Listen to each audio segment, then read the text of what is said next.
que el órgano que va a escribir la nueva constitución y que dentro de esta constitución se nos reconozca. O sea, lo primero es que se reconozcan las diversas identidades que hoy día existen dentro de nuestra población LGTBIQ+, y entender de que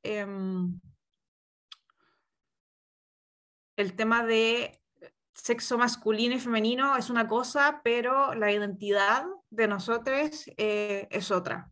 Y ahí creo que igual va a haber una fuerte discusión cuando llegue ese momento. Además de estar representado en la Constitución, es que gran parte de lo que dijo la Connie es la verdad a lo que adhiero. No se va a solucionar si, por ejemplo, no nos hacemos parte también dentro de todo lo que viene después de que se escriba la nueva constitución. O sea, no sirve de nada que estemos representados, por ejemplo, hoy día la nueva constitución, escribiendo la nueva constitución, y el día de mañana los únicos que ejecuten esta nueva carta magna sean en su mayoría hombres heterocisgénero, y quienes son mujeres heterocisgénero. No serviría de nada. ¿Por qué? Porque las lógicas de ellos son muy distintas a las nuestras. ¿Por qué? Porque no han vivido la discriminación, no han vivido la violencia, tanto física como psicológica, emocional, que nosotros hemos tenido que vivir durante casi todas nuestras vidas. O sea, recién hoy creo que es un poco más abierto a hablar sobre, hola, soy lesbiana, hola, hola, trátame de ella, o trátame de ella, o trátame de él, pero, no sé, mi adolescencia era terrible, fue terrible. Entonces, si el día de mañana no estamos en todos los espacios, incluso yo soy de la idea de que la nueva constitución debería reconocer no solo la paridad, no solo cuotas para los pueblos originarios, sino que también para nosotros, también para la población LGTBIQ+. Y no me gustan las cuotas, la verdad no me gustan, porque ojalá no las necesitáramos, pero las necesitamos. Y ahí es donde por lo menos creo yo que también es un punto fundamental que debe tener la Constitución. Y eso, la verdad estoy muy de acuerdo con todo lo que plantea la Connie, y seguir sería repitiendo mucho su idea, así que ¿para qué? Muchísimas gracias, Eliana. Rodrigo, la misma pregunta. Muchas gracias. También agradezco estar acá, tremendo panel, y qué bueno que podamos tener estos espacios que quizás no abundan tanto en los medios tradicionales, en los espacios tradicionales en general, no solamente de comunicación, ¿cierto? Sino las organizaciones también tienen deudas pendientes, los partidos también tienen deudas pendientes, así que muchas gracias por el espacio y qué bueno que podamos tener hoy día esta conversación. Yo también me sumo a las palabras de la Connie y de Eliana. Me gustaría igual agregar ciertos elementos quizás para dar un poco más de contexto quizás a propósito de lo que hay detrás de la lucha por el reconocimiento y de la inclusión en general en la Constitución. Yo creo que en primer lugar lo que hay que entender como el supuesto de base es que esta lucha por el reconocimiento es una lucha colectiva dentro de un Estado democrático de derechos, ¿ya? Eso es lo primero. ¿Por qué lo pongo en ese tenor? Porque muchas personas creen que la lucha de las disidencias sexuales son solamente para nosotros, y que solamente nosotros nos tenemos que hacer cargo, y solamente nosotros nos hacemos responsables y nosotros disputamos esa idea. Pero la verdad es que acá eso es un error. Esta es una mochila que carga toda la sociedad, en la que todos nos tenemos que hacer responsables por mucho que estemos en distintas situaciones respecto de este eje que es la disidencia. Entonces, lo principal es hacernos cargo de esa lucha como colectiva, porque hoy día estas diferencias que se dan en tenores sexuales son producto de discursos heterosexual, cisgénero, que tienen un eje de dominación, prácticas de dominación, y en el contrario de subordinación.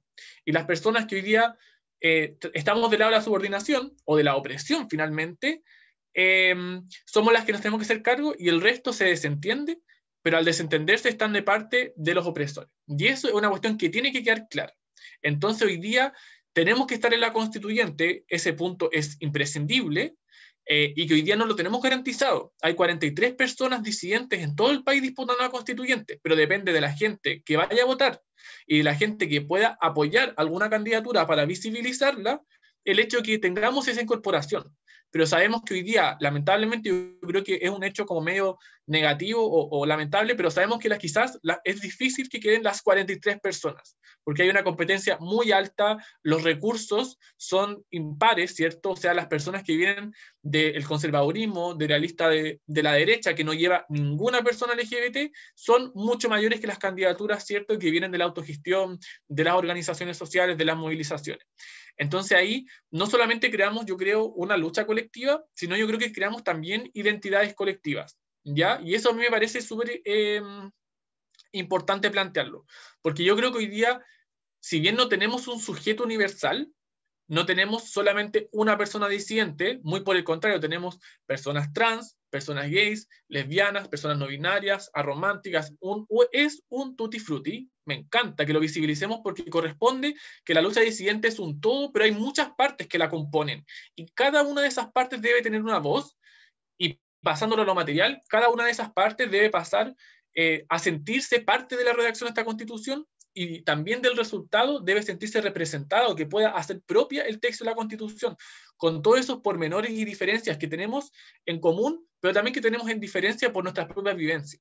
Pero esas identidades son definitivamente colectivas. Y a mi juicio, lo que tiene que avanzar esta Constitución, más allá de que luchamos por igualdad, ¿cierto?, por respeto, por inclusión, hay una idea que puede ser mal interpretada, pero que es muy importante posicionar, que es el reconocimiento y el respeto a la diferencia.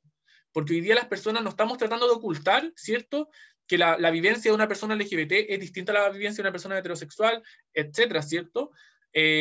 Pero que ese reconocimiento a la diferencia sea en torno a la idea de igualdad. O sea, por ejemplo, yo siempre planteo esta falsa dicotomía en que nos plantean los conservadores como, oye, pero ¿por qué luchan por igualdad si ya está en la Constitución?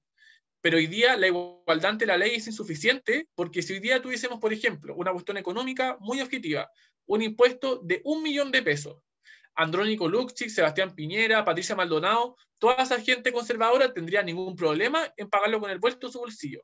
Pero si ponemos impuestos de 1 millón de pesos a personas LGBT en trabajo informales, trabajo sexual, la realidad no sería la misma. Entonces ahí el Estado se desentiende de esta identidad colectiva, de esta responsabilidad colectiva por hacer que las formas de vida marginalizadas, subordinadas, tengan un poquito más de igualdad. Y para mí esa respuesta es la redistribución política, económica y social, como un modelo alternativo al individualismo.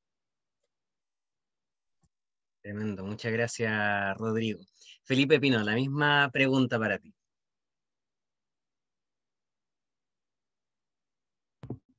Sí, en general estoy muy de acuerdo con lo que han dicho los demás compañeros, compañeras y compañeres. Porque finalmente no supe con qué pronombre dirigirme a ellos, ellas o ellas. Creo que el neutro nos acomoda a todos y no molesta a nadie en todo caso. Sí, completamente de acuerdo, sobre todo con lo que mencionaba Connie al principio. Fue un tema que hace cerca de un mes me preguntaron me pidieron que hiciera una columna sobre derechos de la diversidad sexual y de género, me habían dicho en el contexto constitucional. Y ya desde lo académico, personal y desde Valdiversa trabajábamos hace hartos años la protección de derechos de personas de la diversidad sexual y de género.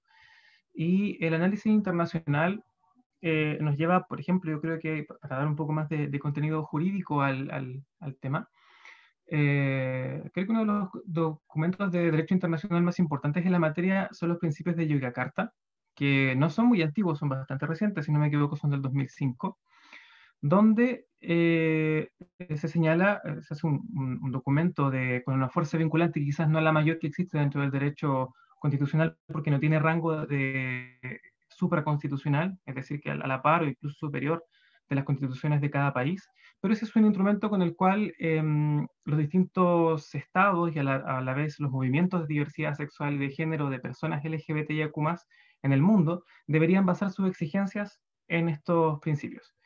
Y sorpresa, los principios de Yogyakarta son una reiteración de los derechos humanos, sobre todo de la Declaración Internacional de Derechos Humanos. Vale decir que son los mismos que todas las personas, por esencia, inherencia, tienen en el mundo, tales como el derecho a la vida, el derecho a una identidad, el derecho a la integridad física, el derecho inclusive a la propiedad privada, nos guste o no, el derecho a un medio ambiente compatible con la salud, dice esta declaración, entre muchos otros. Y por eso esa vez titulé la columna Derechos de la diversidad sexual y de género en el contexto constitucional, dos puntos, tan diferentes, tan iguales. Porque justamente como decía el compañero, creo compañero, sin ofender, Rodrigo señalaba cómo es esto de compatibilizar una lucha que decimos muchas veces ser por la igualdad, pero a la vez somos un colectivo bastante diferente y que va, o que tiene un discurso basado en la protección y el reconocimiento de las diferencias. Yo creo que hay que ponerle apellido a esta igualdad y a estas diferencias simplemente. Y ahí sobre todo creo que cuando hablamos de igualdad nos referimos, en primer lugar, como decía Rodrigo también, a la igualdad ante la ley, que en nuestro país ha sido bastante insuficiente porque remite principalmente a que todos tenemos las mismas obligaciones legales y los mismos derechos en un sentido, sobre todo cuando los hacemos justiciables, es decir, cuando vamos a la justicia a reclamar por algo, cuando me enjuician inclusive por algo, tengo las mismas obligaciones y deberes en un sentido bastante judicial, pero no así en un sentido social. Y recordemos que estamos en Chile, que según las distintas fuentes varía entre ser el cuarto hasta el séptimo país más desigual del mundo por repartición del ingreso. Nuestro país es tremendamente desigual. Basta con pasearse por las ciudades un poco, con cruzar Plaza Italia en el caso de Santiago, o aquí en Valdivia, donde estoy yo, pasarse del centro de alguno de los barrios más acomodados al otro extremo, sobre todo cercano a las periferias. ¿Ah? La realidad en Chile cambia brutalmente. Las condiciones de vida de las personas son unas y otras totalmente distintas y varían muy poco a lo largo de su vida. Entonces, el problema es la desigualdad social, por lo tanto, yo creo que nuestra Constitución debe exigir, tener como deber del Estado la búsqueda de la igualdad social entre las personas, o lo que otros llaman la igualdad sustantiva, además de la igualdad jurídica y ante la ley, por supuesto. ¿Y por qué diferencias? Porque, ¿y cómo esto no se opone a lo anterior? Porque yo creo que somos sujetos, personas, diferentes en los hechos, diferentes en nuestro caso específico, en nuestra orientación sexual, nuestra identidad de género y afectividad, así como otras personas son diferentes también en su origen y manifestación étnico-cultural o en su identidad étnico-cultural, otro en sus capacidades físicas, etc. Somos, no obstante, personas que merecemos y tenemos los mismos derechos que todas y todos los demás. Es decir, esta diversidad en la práctica, esta diversidad identitaria, esta diversidad muchas veces de comportamientos y afectividades, no es opuesta a la igualdad ante la ley y a la igualdad social. Puedo ser heterosexual, puedo ser homosexual, puedo ser bisexual, pero necesito una cobertura completa de mi salud para que esto sea realmente un derecho garantizado. Necesito vivienda como los demás, necesito educación y necesito seguridad social a la vez que todas las demás personas. Por eso creo que nuestras demandas son transversales, nuestros derechos son bastante semejantes, pero como la realidad social es que nuestros derechos no están garantizados en la misma medida que para todas las demás personas, es que, y si analizamos las demandas de los colectivos de diversidad sexual y de género en Chile a nivel nacional, todos remiten a que la desigualdad y la discriminación son los principales problemas de nuestra comunidad. Por lo tanto, creo que el reconocimiento de las personas de la diversidad sexual y de género debe ir por sobre todo en el fortalecimiento del principio de igualdad, instaurar un principio de no discriminación, que creo que uno de los principales factores o maneras como podemos lograr igualdad es previniendo la discriminación, y para eso explicitar cómo hace ya la ley antidiscriminación, y proveniente de la Convención Internacional de todas las formas de erradicación de la discriminación racial, que es de donde viene esto, que todas las personas son iguales en dignidad, derechos, y que no pueden ser discriminadas o que su garantía de estos derechos no puede ser obstaculizada por ninguna discriminación basada en, por ejemplo, orientación sexual, identidad de género y las distintas otras categorías susceptibles de discriminación que ya están reconocidas en la ley de identidad de género, perdón, tanto de identidad de género como de antidiscriminación en Chile. Entonces creo que nuestro reconocimiento va por ahí, por hacernos iguales a todos y todos los demás y por tener disposiciones específicas que nos bloqueen esa igualdad, principalmente la prevención de la discriminación, creo yo. Y luego necesitamos que todos los demás derechos sociales, jurídicos, políticos, etcétera, sean reconocidos para todas las personas, no solo para nosotras y nosotros, sino que para todas las personas. porque nuestras demandas son, repito, transversales.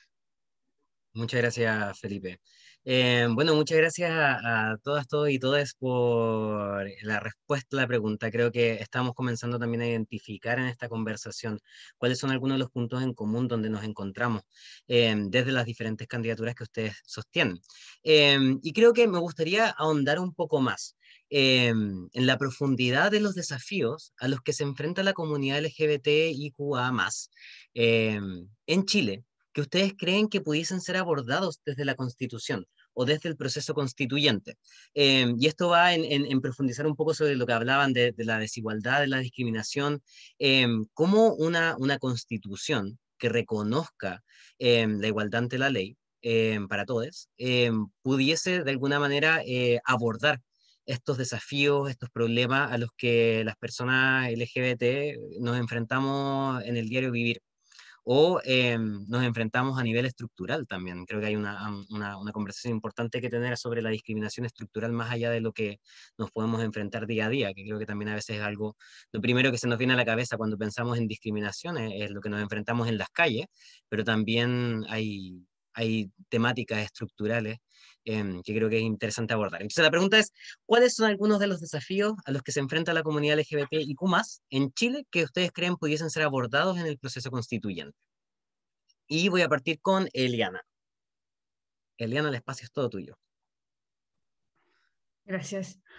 Hoy es una pregunta que la verdad, si bien se encasilla mucho en el proceso constitucional, voy a abrirla un poco más. Yo creo que ya estamos llevando a cabo el primer desafío. O sea, el hecho de que hayamos un número importante de candidaturas de la población LGTBIQ+, ya es un desafío que estamos cumpliendo. Mostrarnos, existimos, resistimos y sobrevivimos. Porque es así. Luego de eso, los mayores desafíos, abordarlo desde la Constitución, estructuralmente, yo de repente pienso, ¿cómo abordamos esto en el Poder Judicial? ¿Cómo abordamos esto en el Poder Ejecutivo? ¿Cómo abordamos esto ya en el Poder Legislativo? Y lo primero es no solo un principio de no discriminación, como decía Felipe, yo creo que es un momento importante de tener un derecho general de no discriminación, importante, y luego que cada derecho, por ejemplo, derecho social, por ejemplo, derecho al trabajo, vaya con una cláusula que sea de no discriminación. Es decir, no se discriminará por sexo, género, etcétera, etcétera, a los trabajadores y trabajadoras. Sí, trabajadores.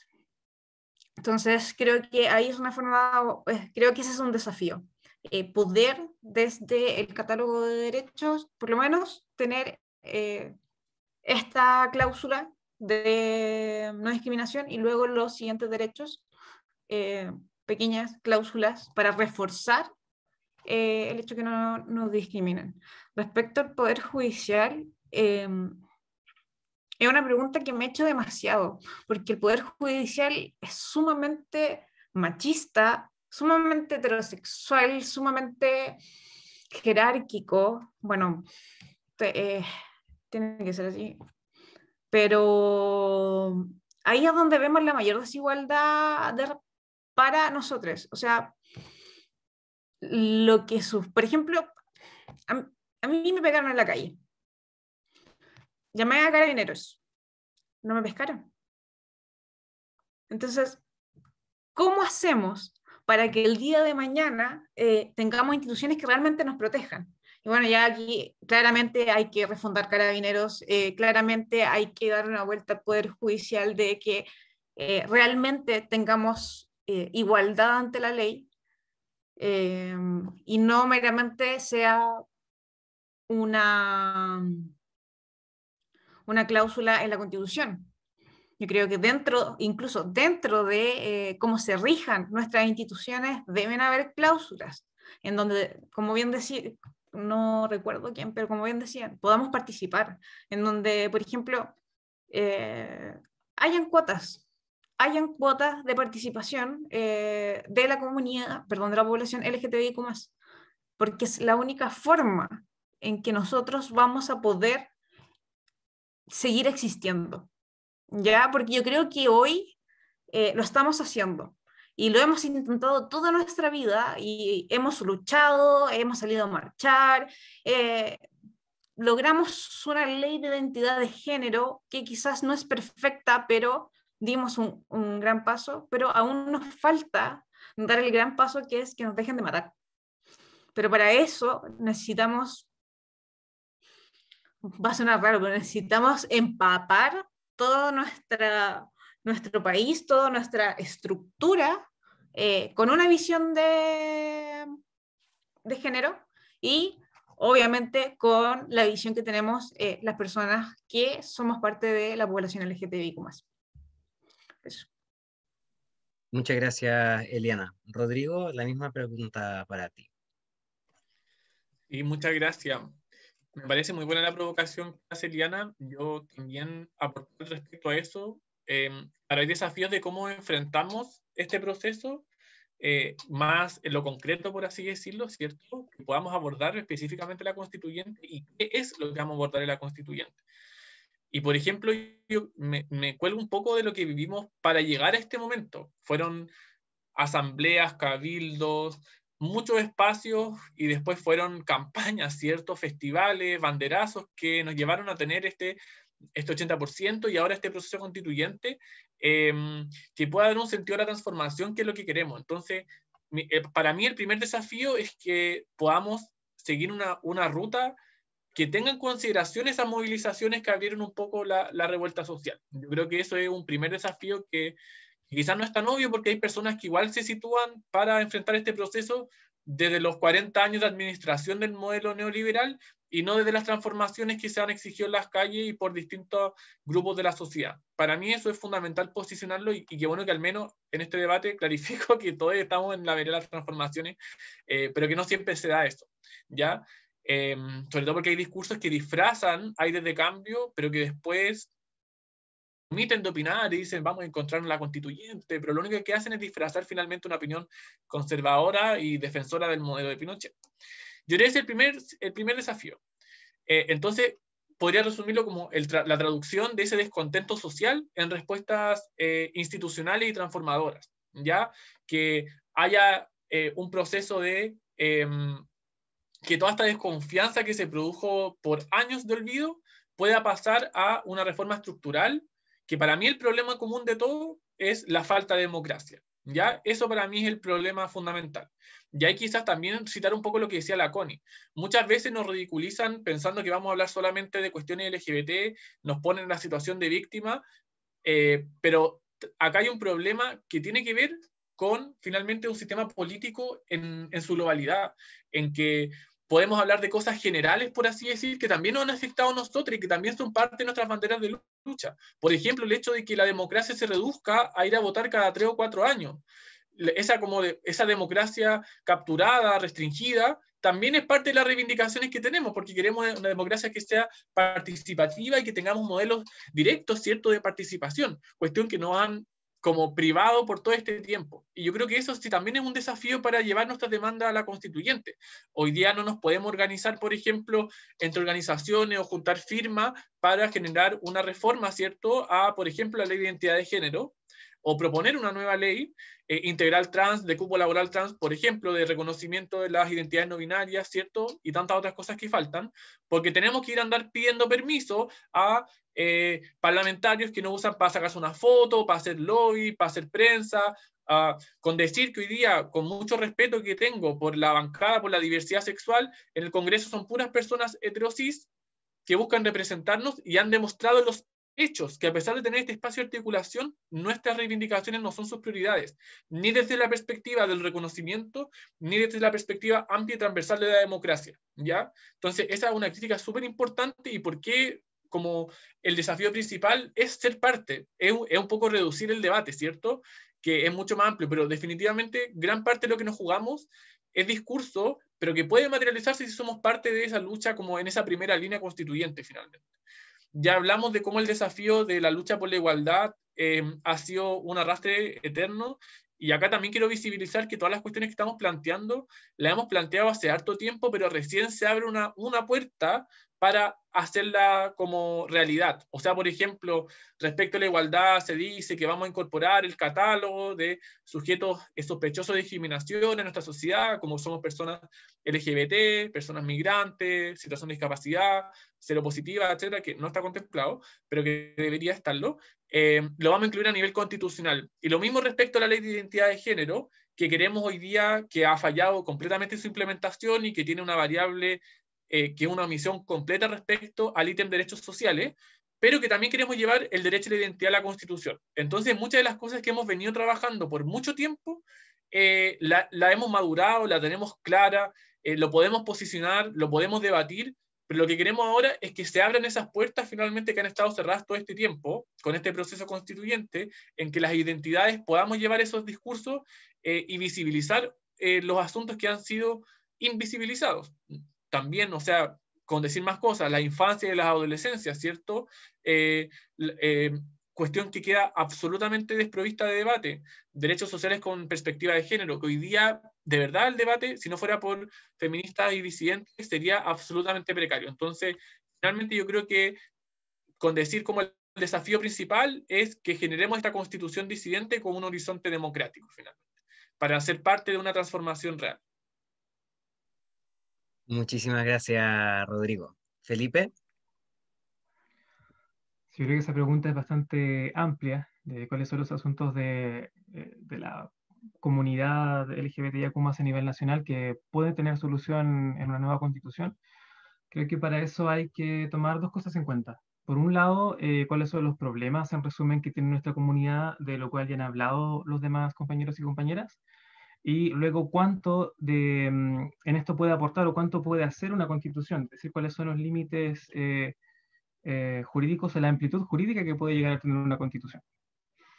Y voy a empezar mejor por lo último, que es de hasta dónde llega una constitución.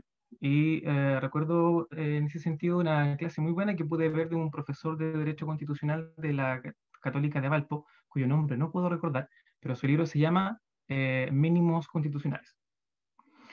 Y él nos hablaba cuánto puede ponerse o cuánto no puede ponerse en una constitución. Y resulta que a nivel internacional él había analizado 92 constituciones, si no me equivoco, y habían desde las constituciones más cortas del mundo, que son la de Indonesia y la de Noruega, que tienen cerca de 20 páginas cada una, y otras bastante extensas como la francesa, la suiza y la sueca también, que tienen entre 150 y 170 páginas. La nuestra también es bastante extensa actualmente, si no me equivoco, son 148 páginas en el PDF.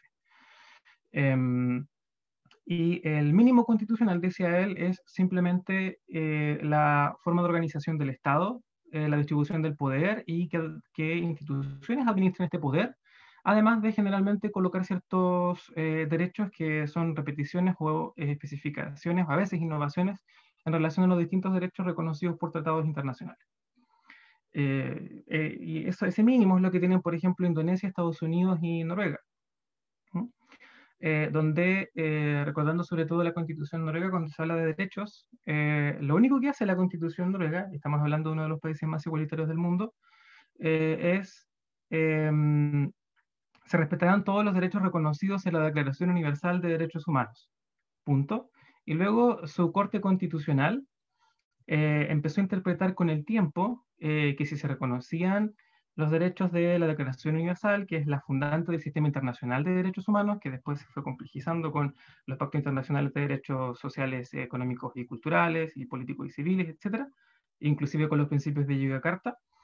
Ellos han interpretado, esta Corte Constitucional, que todo aquello que decide el Sistema Internacional de Derechos Humanos es también entonces ley en Noruega. La realidad es muy distinta a la nuestra, donde tenemos un tribunal constitucional que se ha opuesto innumerables veces a los derechos de las personas, sobre todo de aquellas más vulneradas. Y entonces creo que sí es necesario que coloquemos, por nuestra tradición nacional, seamos un poco más explícitos en el reconocimiento de derechos. Y creo que en esa vía, lo que principalmente necesitan las personas en Chile, que son los 8 ejes de demanda que tiene Valdiversa al menos, que es principalmente la disminución sustantiva de la discriminación a través del principio de no discriminación, como decía Eliana, que esto nos permite interpretar que cada uno de los derechos reconocidos en la Constitución tenga este principio general antidiscriminación a la hora de ser interpretado y aplicado. Y posteriormente las otras demandas que tenemos siempre en salud, inclusión laboral, la realidad discriminatoria que tenemos en el mundo laboral y previsional, creo que se soluciona por la misma vía. Y algo que quizás es distinto, que tiene que ver con la seguridad de la vida de las personas, dadas los crímenes de odio que terminan muchas veces con la vida, con la muerte de alguna de las personas de nuestra comunidad.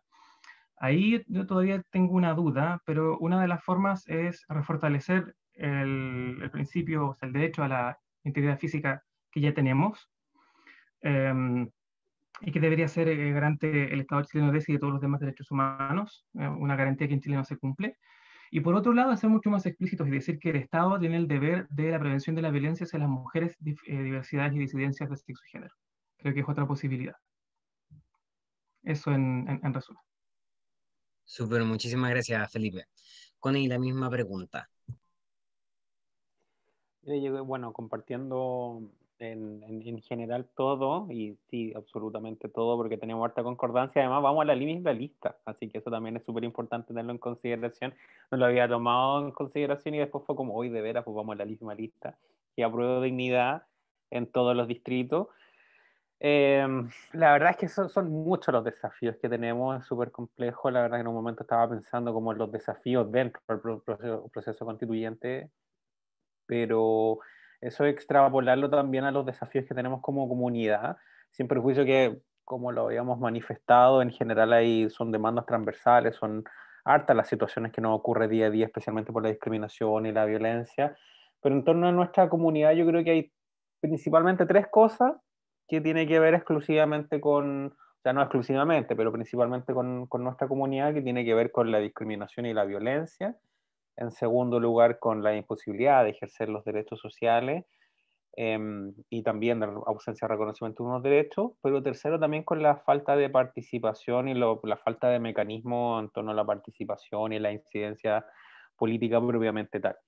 Y en ese sentido yo creo que es lo primero, una de las primeras cosas, y sobre todo por lo que decía también Felipe al final, y de hecho lo tenemos en nuestras propuestas, que el Estado no solamente asume un deber, sino que específicamente un rol preponderante en la prevención, sanción y erradicación de la violencia de género, de los crímenes de odio y la discriminación en contra de grupos históricamente discriminados y excluidos. Y eso también, no solamente los primeros artículos para analizarlo de un punto de vista institucional, sino también de un punto de vista integral. La discriminación y la violencia, y uno de los grandes problemas que tenemos hoy en día en Chile, es que se analiza el caso a caso, como un delito, como una falta, pero no se analiza el patrón cultural que existe detrás de eso. Y eso yo creo que es súper importante, y el gran desafío que tenemos como comunidad es llevar esa perspectiva, así como en general también desde los movimientos feministas, cómo llevar también la violencia de género a esa perspectiva mucho más integral, a un debate constituyente. Por supuesto, también gran parte de la discusión al respecto significa también ahondar y sincerar las posiciones respecto a que estamos en un momento donde estas discusiones políticas van a ayudar a generar un cambio cultural dentro de los próximos 5 o 10 años.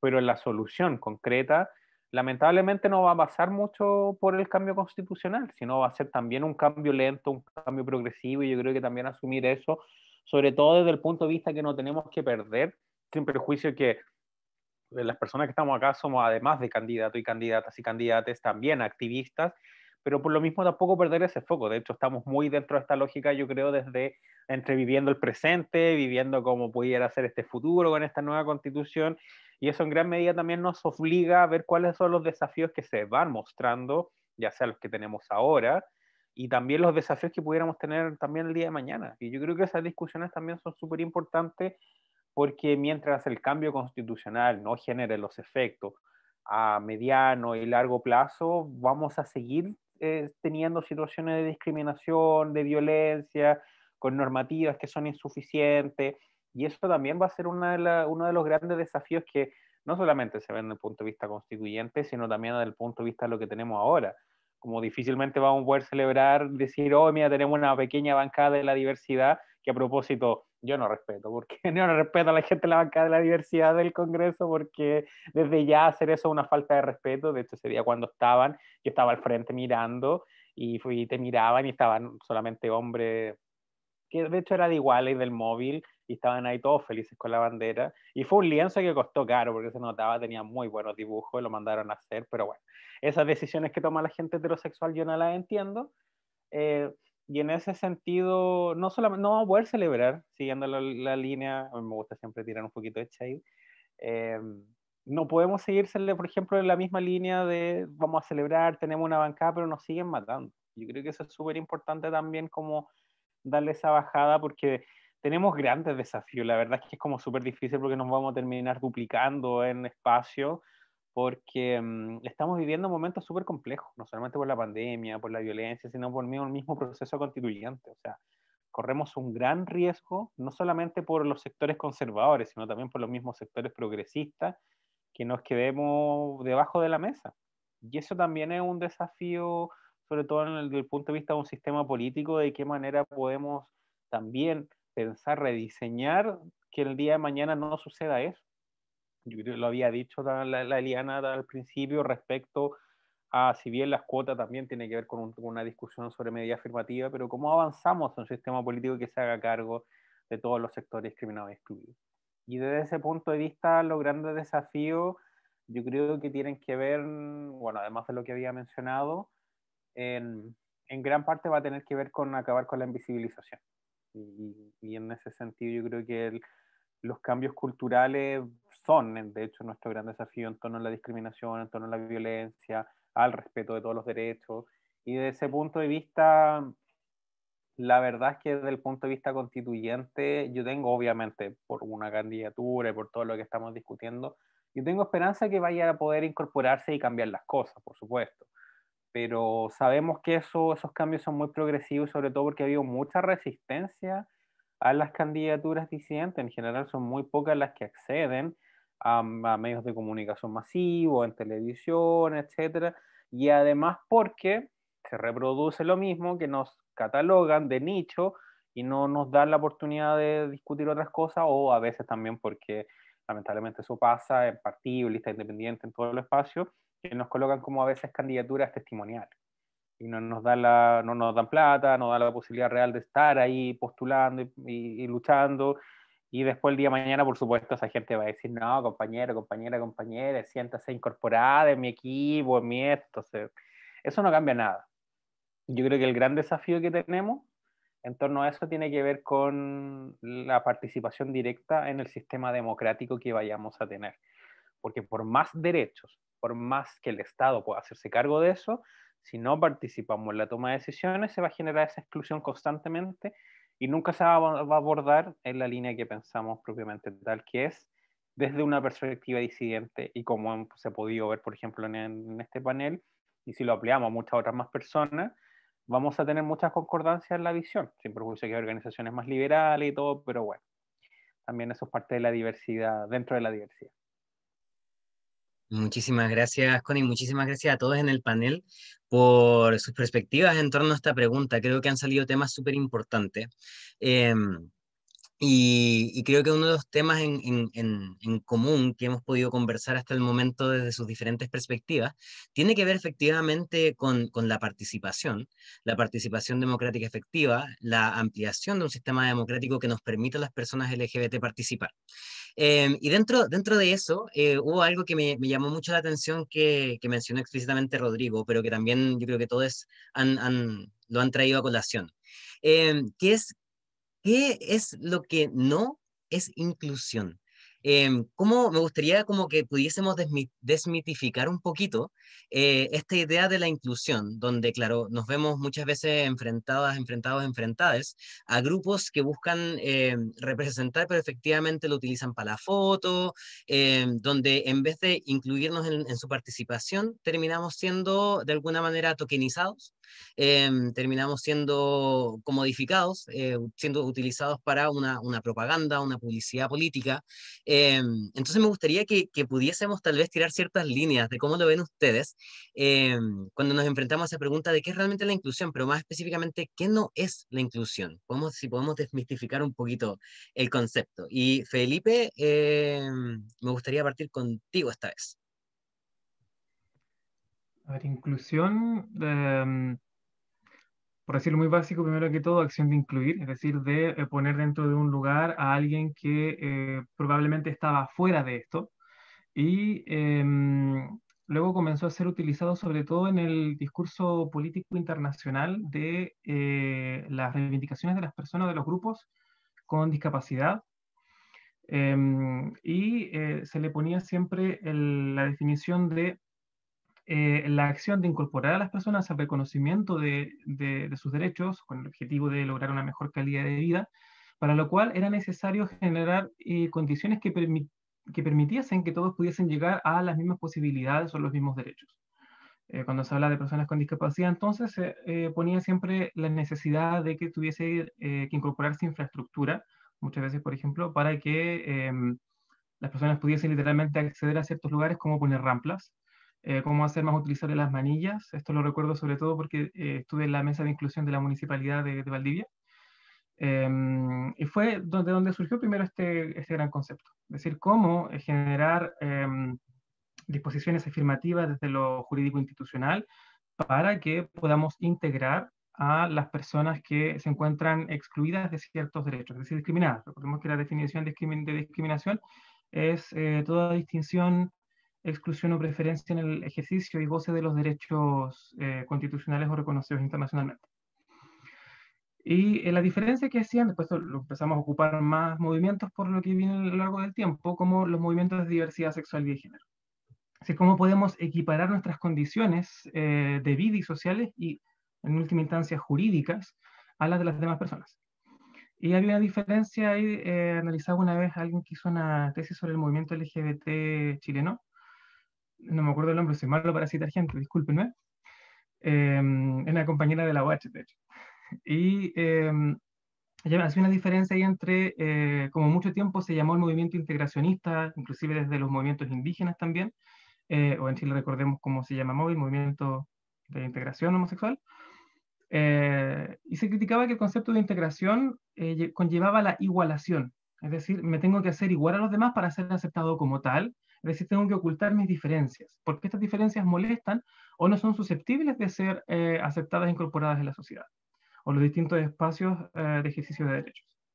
Así que, decía esta compañera, por inclusión se viene a entender entonces cómo podemos incorporar a las personas reconociendo y dando la posibilidad del libre ejercicio de sus diferencias, ¿no? Para poder tener así una sociedad diversa, pluralista, en la cual estas diversidades tengan reconocimiento y protección.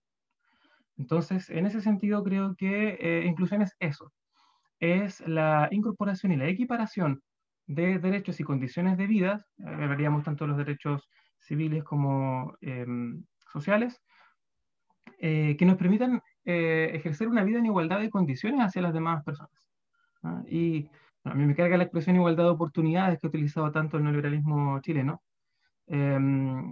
porque al fin y al cabo no he encontrado ninguna igualdad de oportunidades en Chile. Creo que una igualdad de oportunidades va a ser real solo cuando todas las personas tengan acceso exclusivamente a la misma educación de la misma calidad en todos los rincones de Chile, ¿no? Creo que ahí recién podríamos hablar de una igualdad de oportunidades. Y finalmente, cuando esta supuesta igualdad de oportunidades de base no es suficiente, bueno, tendremos que incorporar entonces mejores iniciativas que nos permitan una igualdad sustantiva al fin y al cabo. En resumen, eso. ¿Cómo incorporar a las personas? Reconociendo, respetando sus diferencias para el ejercicio pleno de derechos y en igualdad de condiciones, no solo de iniciales, sino que también sociales y de vida, en la cual todas las personas podamos ser respetadas de igual manera sin importar nuestras diferencias. Eso creo yo que es inclusión. Muchísimas gracias, Felipe, por ese también background medio teórico ahí de dónde nace el concepto y cómo lo utilizamos. Me gustaría sí que en las próximas respuestas se pudiesen enfocar más en qué no es, en las prácticas a las que nos vemos enfrentadas todos los días en espacios legislativos, en espacios estructurales, que dicen ser inclusivos. ¿Qué no es inclusión? La ¿Qué es bancada. lo que sucede ahí? Ujú, exacto. La Cuando nos bancada vemos del como Senado. espacios como la bancada, ¿y por qué eso no lo consideramos como una práctica de inclusión? Eso es lo que me gustaría desmitificar en la conversación. Connie. ¿Qué no es inclusión? Yo creo que partamos por la bancada. Eso no es inclusión. ¿Qué no es inclusión? Que las candidaturas, por ejemplo, las candidaturas, pensando en el que antes, las candidaturas parlamentarias, por ejemplo, se juntaran con organizaciones de la diversidad, pero no son candidaturas de la disidencia. ¿Qué no es inclusión? Que todos los 17 de mayo, bueno, ahora por el contexto sanitario no, pero todas las municipalidades, como bien cercana a esa fecha, les gustaba izar las banderas, invitar a las organizaciones, pero o no tenían oficinas de la diversidad o no tenían personas de las disidencias contratadas en la municipalidad. Eso no es inclusión. Lo otro que no es inclusión directamente es que solamente a las personas de la comunidad LGTBIQ las inviten a espacios exclusivamente, así como estos espacios políticos muy grandes, donde exclusivamente se hablen de esa misma temática, o sea, como ya para la cuota de inclusión, exactamente, pero eso no es inclusión. Pero además de eso, de ejemplos muy concretos, no es inclusión, por ejemplo, que también te traten de alguna manera con pinza, o que no sé si les pasa a ustedes también, porque acá me pasa mucho, especialmente con hombres heterosexuales y género, porque son como los más torpes socialmente, que te tratan muchas veces con pinzas, no saben cómo saludarte, cómo tratarte, y eso tampoco es inclusión, derechamente tiene que ver con una lógica así como bien de como incomodidad al final, que se traduce efectivamente en una premisa de chucha, no somos, a pesar de que somos personas distintas, no te consideran como personas iguales y como sujetos de derecho. Yo creo que eso es súper importante como al momento de que hablamos de la inclusión, de que la inclusión obviamente implica ese reconocimiento. ¿Qué otra lógica pudiéramos decir que no es inclusión? Una rutina, ahí obviamente Rodrigo hoy día ahondará más después a las 10, una rutina sobre personas trans que la realiza un hombre cisgénero heterosexual, pero fome. Que no es rutina que un hueón, otro hueón fome, se haya subido a la Quinta Vergara y diga aguante la LGTB. Eso tampoco es inclusión. O sea, tenemos muchos ejemplos de que no es la inclusión, pero en general todo apunta a lo mismo, que tiene que ver con apropiación, tiene que ver también con utilitarismo, instrumentalización, pero también tiene que ver mucho con el paternalismo y el asistencialismo que existe en contra de grupos históricamente discriminados excluidos. Todo ese gran abanico, y que por supuesto aborda muchas más cosas, eso no es inclusión. Yo creo que eso es súper importante como... Y esa bajada en el ejemplo del día a día es súper compleja darla, porque hay una concepción cultural detrás, lamentablemente, que tiene que ver con el hecho de como creer que porque tú ya estás en un lugar, ya tienes o de alguna manera está la inclusión, pero no necesariamente funciona así. Y eso es, de hecho, una lucha que han dado, y lo había dicho Felipe, que tiene con las personas en situación de discapacidad, donde no solamente por el hecho de estar en un lugar, significa que ya es un lugar inclusivo. De hecho, eso pasa mucho en torno a como la educación, donde los colegios andan un niño, una niña trans, y los hueones, no, nuestro colegio es inclusivo, tenemos un niño trans. Bueno, ¿de qué estamos hablando? O sea, eso también habla mucho de cómo se utiliza así como un valor, pero no incorporas a esa persona con las variables y con las diferencias.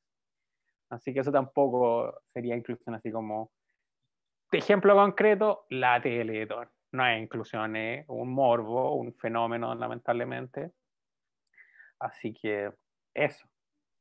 Muchísimas gracias, Connie, por la tremenda respuesta. Yo creo que ahí se abarcan muchas de las experiencias a las que nos vemos enfrentados todos los días, y también de las formas en las que em, se nos representa equívocamente en ciertos espacios de representación. Em, Eliana, la misma pregunta para ti. Uy, yo creo que empezaría, primero, muy de acuerdo con la Connie, empezaría que la inclusión, para que sea inclusión, debe llevar la autorrepresentación. O sea, si no estamos autorrepresentados como población LGTBIQ+, o como, no sé, mujer lesbiana, o como trans, o gente no binaria, ahí no hay inclusión. Como el ejemplo que decía la Connie, o sea, hay un niño trans en el colegio, ya, pero ¿y qué más? El niño va a tener voz, va a poder hacer algo más, va a tener, no sé, va a haber un departamento de diversidad en todo en todo lo que significa diversidad dentro del colegio, en donde ellos van a poder asistir y decir, miren, yo creo que a nosotros nos representa más esto, y queremos hacer esto. Si no está, no es inclusión. Si no estamos, básicamente, si nosotros tres no estamos, no es inclusión. Si estamos para la foto, no es inclusión. Si estamos solamente para rédito político, electoral de cualquier persona, partido, coalición, no es inclusión. La inclusión se da con acciones afirmativas y con abrir y ceder espacios. Porque acá, hoy día, las personas heterosexuales y género tienen todos los espacios. Incluso se van a nuestros espacios. Por ejemplo, las discos. Nuestros espacios seguros. Llegan. No es que no quieran que vayan, cabros, pero ellos no ceden. Pero nosotros sí tenemos que ceder en todas nuestras áreas, hasta en la disco. Es como, no. Entonces, la única forma para que sea inclusión es que, por ejemplo, los partidos políticos empiecen a ceder poder y, por ejemplo, realmente incluyan a la población LGTBIQ+, dentro de la toma de decisiones respecto a cómo va a funcionar, o que realmente se le tome el peso a nuestras opiniones dentro del Congreso, que estemos. Y bueno, la bancada de la diversidad para mí es una vergüenza. Cuando la vi fue como... cierta diputada que dice representarnos también y que llama a sus nietitos, nietites, siento que, o sea, me da rabia, no, voy a ser súper sincera, nos suplantan y eso no es inclusión, suplantarnos no es inclusión. Decirte que estás por la diversidad no te hace inclusivo. No, decir que alguien diga, no, yo estoy por los derechos de las personas LGTBIQ+, no los hace inclusivos. Porque una cosa es decirlo y otra cosa es tomar acciones. Y si no las toman, no es inclusión. Eso. Muchas gracias, Eliana. Y Rodrigo, la misma pregunta para ti.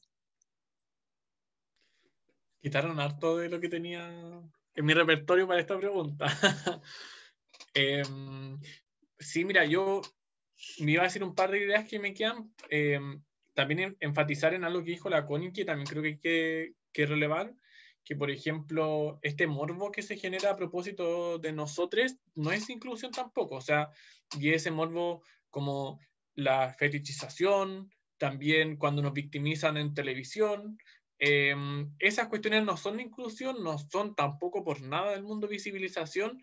Finalmente ahí hay una cuestión que el eje es económico, el eje que mueve finalmente esa acción es mercantil, heterosexual, y no tiene nada que ver con posicionar un discurso pedagógico o transformador respecto a nuestras realidades. Entonces también situar eso. Yo creo que algo que quizás es más general, pero que igual me gustaría decirlo, es que yo creo que la neutralidad no es inclusión. Hoy día, como no tomar postura respecto a cuestiones de fondo no es inclusión por nada del mundo. Hoy día personas que creen que la diversidad está bien, pero que son indiferentes a las violaciones de derechos humanos, por ejemplo, no son personas que estén considerando una visión inclusiva de la sociedad por nada del mundo, porque efectivamente hay muchas personas LGBT que hemos sido víctimas de violaciones de derechos humanos en contexto de la protesta, así que cuestiones así, por ejemplo, también hay que poner de relieve, sin duda alguna. Entonces yo creo que esa neutralidad no es inclusión, yo creo que apropiarse de nuestras luchas tampoco es inclusión, ahondar un harto de eso. Yo creo que tratarnos siempre como una otredad y como perpetuar un poco la marginalidad en la que estamos socialmente tampoco es inclusión. Y creo algo que quizás va a ser un poco conflictivo, pero yo creo que muchas veces como los espacios que ha abierto este gobierno, que han sido 0,1 para la sociedad LGBT, no han sido inclusivos. Yo creo que habían pretensiones igual de la sociedad civil de poder incidir un poco más de lo que se pudo, pero este gobierno no es inclusión tampoco. Por mucho que traten de disfrazar ciertas como posturas de diálogo, posturas de escucha, no hay inclusión en un gobierno que tenía una visión sistemática de exclusión de todo lo que no sea su pensamiento. Eso para complementar. Muchísimas gracias, Rodrigo, y muchísimas gracias nuevamente a todos por responder esta tremenda pregunta, que yo creo que no solamente como en términos de conocer un poco más dentro del contexto de esta conversación, las perspectivas que traemos desde nuestras experiencias vividas, desde lo que hemos aprendido, desde lo que sabemos, desde lo que vivimos y experimentamos. Creo que esto también le sirve a la gente que nos está viendo a través de las diferentes plataformas y la gente que nos verá en YouTube, en la grabación de esta sesión, de conocer también un poco más de cómo se ve la temática de inclusión, que hoy en día también es una bandera de muchas personas que, como bien decía Rodrigo, como decía Connie, como decía Eliana y Felipe, no, nos tokenizan, nos fetichizan, nos utilizan para conseguir con fines políticos o de otro motivo. Vamos llegando ya al final de nuestra tertulia, así que estoy súper agradecido de poder estar aquí compartiendo con ustedes.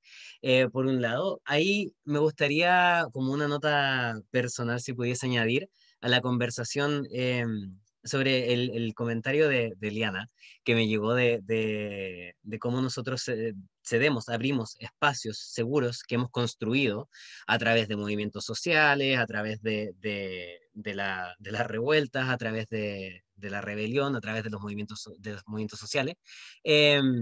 Cómo nosotros cedemos esos espacios a personas heterosexuales que tal vez jamás pensarían en cedernos un espacio a nosotros. Y hay una cita, hay un ensayo en verdad de una escritora afroamericana que se llama Audre Lorde, que a mí en particular me llegó mucho, que es: las herramientas del maestro nunca destruirán la casa del maestro. Y a mí eso en particular me llega porque, pensando en cómo podemos construir un futuro democrático que sea realmente inclusivo, que considere realmente las identidades y realidades LGBTIQ+, creo que tenemos que pensar afuera de lo que ya está hecho y afuera de las perspectivas a las que nos hemos visto subyugadas desde el heteropatriarcado. Entonces, creo que ahí la inclusión y la apertura que nosotros tenemos de nuestros espacios seguros a otras personas, y esta es una perspectiva muy, muy, muy personal, no hablo en nombre de nadie, pero creo que eso demuestra la profundidad del cambio el que podemos hacer. Si nosotros podemos mostrarnos vulnerables frente a otros que tal vez no hicieran lo mismo, creo que habla de un deseo de inclusión que puede generar cambios, que puede tener impacto tanto sociales como culturales, que avancen hacia una profundización democrática que efectivamente incluya a las personas de identidades LGBTIQ+, a la comunidad también que tenemos construida como comunidad LGBTIQ+, a pesar de que a veces sea un poquito ilusiva. Eh, pero eso, me gustaría entregarles una última ronda de palabra abierta para que puedan cerrar, tirar los últimos comentarios, algo que se les haya quedado en el tintero que les gustaría mencionar, ya para ir cerrando la conversación del día de hoy. Nuevamente agradecerles por conversar y discutir sobre todos estos temas en este espacio. Voy a partir de esta última ronda nuevamente con Connie Valdés. Connie, el espacio es todo tuyo. Hay una cosa que se me quedó en el tintero, que no es inclusión, que tiene que ver con una candidata presidencial que anda incorporando a toda la gente de la diversidad para su comando, pero curiosamente esa candidata presidencial, cuando fue ministra, no le interesó mucho la ley de identidad de género, la quedó pendiente. Bueno, se quería decirlo. Lo otro, no estamos en periodo de campaña, así que llamaría a la gente que conozca nuestras candidaturas y pueda decidirse, pensarlo libremente. No estoy llamando a votar, para votar por gente disidente, porque la autorrepresentatividad es importante, pero además porque llevamos proyectos políticos súper importantes. Pero además de eso, dejar una pequeña reflexión que tiene que ver con la importancia del momento que estamos viviendo. Estamos viviendo un momento político súper frágil, súper también complejo. La verdad es que la postergación de las elecciones debilita aún más, a pesar de que era necesario por el contexto sanitario, pero debilita aún más nuestra democracia, que ya está bastante frágil. Y eso también es una preocupación que debemos empezar a a manifestar, y sobre todo porque no están dadas las condiciones incluso sanitarias para que se permita, y tampoco las condiciones de derechos humanos, para que la gente pueda manifestarse libremente en torno a lo que se viene en este proceso constituyente. Y si la nueva constitución, aunque aún cuando vaya a ser el plebiscito ratificatorio de voto obligatorio, y lo más probable es que sí se ratifique si es una buena constitución, la posibilidad que tenemos ahora de también ganar y luchar contra todo ese sistema político que históricamente ha sido legitimado, también da la lógica de que podamos construir nuevas formas de hacer política y también de participación. A mí en gran parte me preocupa a veces que no se estén dando todos esos procesos y que la nueva constitución vaya a ser una nueva constitución que pueda ser muy bonita, pero que sigamos con muy poca participación ciudadana, que aun cuando sea voto obligatorio la gente no esté ni ahí con participar, y eso es lo que debilita un sistema político. Pero también la exclusión debilita un sistema político, porque como se ha visto, no somos minoría. En general, ¿quién es minoría? Es el que mantiene el poder económico y político de este país, y se ha visto reflejado en torno a eso. Entonces también es súper importante reivindicar además los conceptos y sobre todo lo que implica. La revuelta nos mostró algo que era muy bonito, que en verdad no hay atomización de las demandas, porque en la revuelta se pudo ver banderas de la diversidad. Yo recuerdo una foto muy especial que fue en el Costanero, una movilización, una protesta, donde habían banderas trans. Y eso también habla mucho de la gente que se moviliza, la gente que se intersecta con otras luchas. Y por eso es súper importante que este proceso constituyente no solamente le demos color, así por decir, por el color de la diversidad, pero que le demos también color en torno a la importancia, pero también que le demos la importancia histórica que tiene en relación a eso. Y hoy en día yo creo que la discusión, una de las discusiones que se ha ido diluyendo y que no se tira por la pendiente, que tiene que ver con esta como supuesta lucha entre independientes, militantes, pero están olvidando uno de los factores súper importantes, que tiene que ver con la exclusión y el mismo reconocimiento. Y eso son cosas que se están quedando un poco afuera, y que si se quedan afuera completamente corremos el riesgo de que nuevamente vaya a ser una constitución de unos pocos, que se quiera decir que es la casa de todas y todas las personas, pero hay algo muy importante que recordar, que justamente en nuestra comunidad nos han echado siempre de la casa. Y eso también hablaría mucho de que en la casa de todes nos echaran nuevamente. Esperemos que eso no sea así, pero eso solamente no va a ser así en la medida de que tengamos autorrepresentatividad. Así que eso en general, y agradecida. Muchas gracias, Connie. Eliana.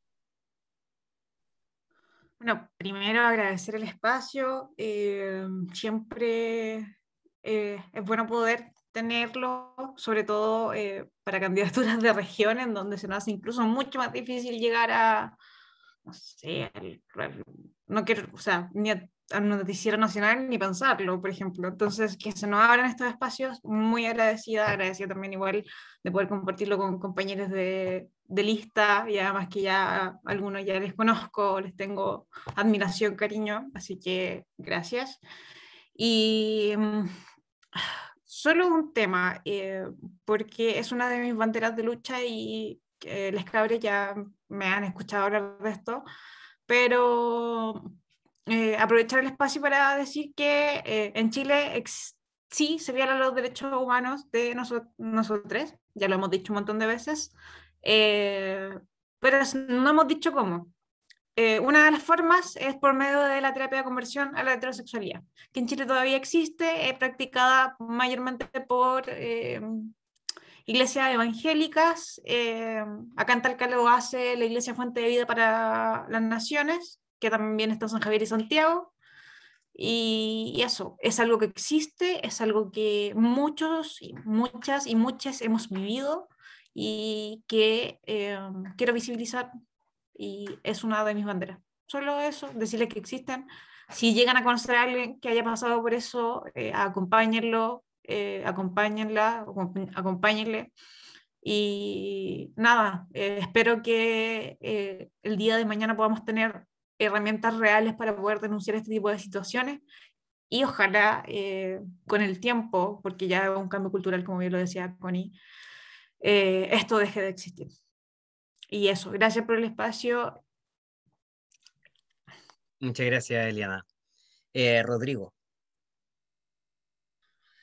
Sí, muchas gracias también a todo el equipo de Saberes Colectivos, a ti y obviamente a todas las personas que están detrás para hacer esto posible, constantemente generando espacios de debate, de reflexión y también de aprendizaje, por cierto.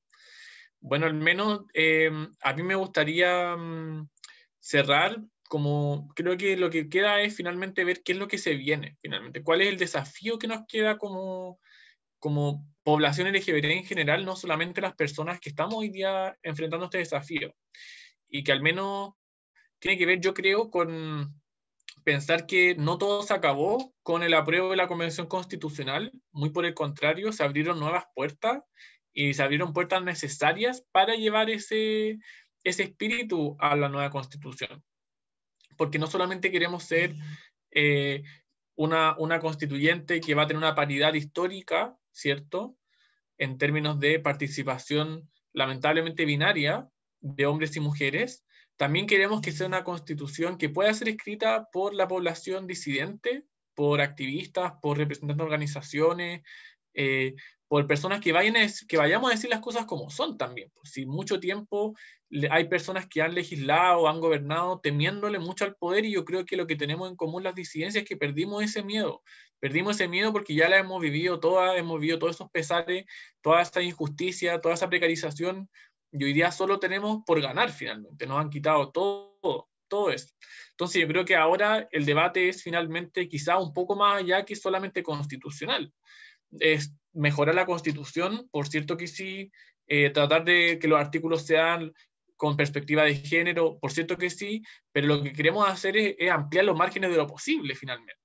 Como ver verdaderamente una tabla blanca para todas esas partes que son discriminatorias, para toda esa tradición conservadora de este país, y que podamos desprendernos de la dictadura con memoria, ¿cierto? Pero desprendernos de las cadenas de la dictadura, por así decirlo, sin trampa ni de la derecha, ni de la élite, ni de la academia, para poder discutir una cuestión que verdaderamente le haga sentido a todas las personas.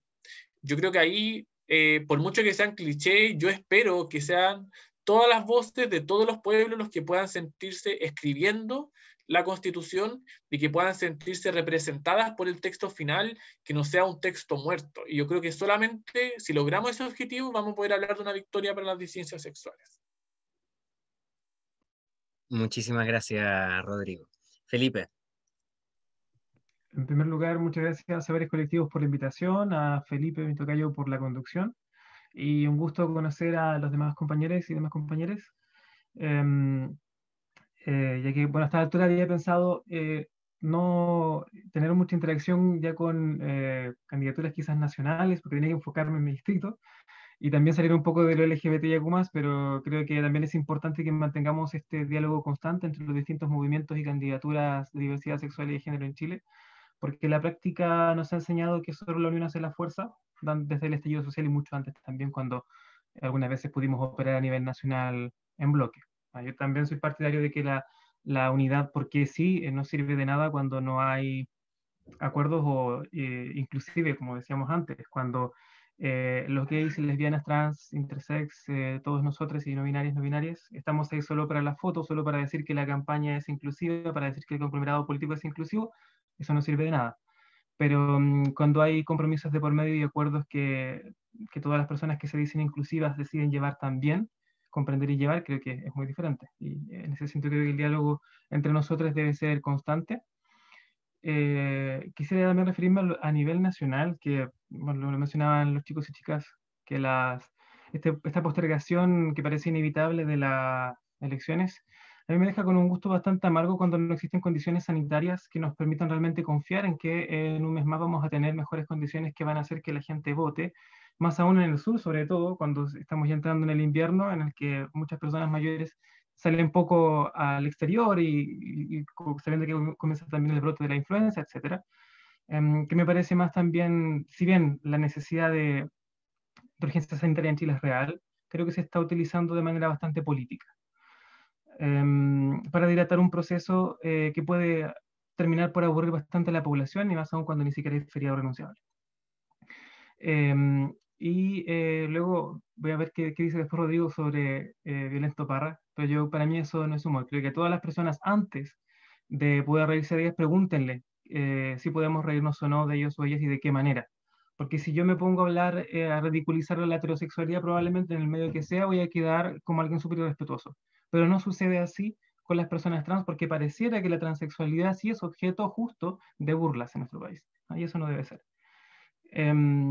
Y por último, que es necesaria nuestra representación directa, como han dicho los compañeros y compañeras, porque eso de que yo represento a grandes mayorías cuando son experiencias de vida que no me identifiquen y por las que yo no pasé, para mí eso queda en una especie de populismo bastante banal, utilitario, y creo que nadie puede representar lo que no es y lo que no ha vivido. Eso, muchas gracias. Súper. Muchísimas gracias entonces a todas, todos y todes aquí presentes, tanto en este panel como las personas que nos han estado viendo eh, a través de la plataforma de Facebook. Como ya saben, estas tertulias quedan grabadas y luego son subidas a nuestra plataforma en YouTube, donde las pueden encontrar todas ordenaditas en nuestra lista de reproducción Tertulias Constituyentes. Y va a quedar también, por supuesto, la grabación aquí en Facebook. Así que muchísimas gracias una vez más a todas, todos, todes quienes nos han acompañado en esta sesión. Mucho éxito también a cada uno de ustedes en este panel presente con sus candidaturas. Ojalá se vean las caras en la convención. Pero agradecerle mucho por haber compartido con nosotros, por haber accedido a participar de este espacio y ojalá que podamos construir un Chile más inclusivo, un Chile, una democracia más profunda, donde todos tengamos el reconocimiento, el derecho a participar que merecemos. Así que eso, con eso me despido. Oficialmente, ahora pararemos la transmisión en Facebook. Y eso, nos estaremos viendo en una próxima tertulia constituyente. Un gran abrazo.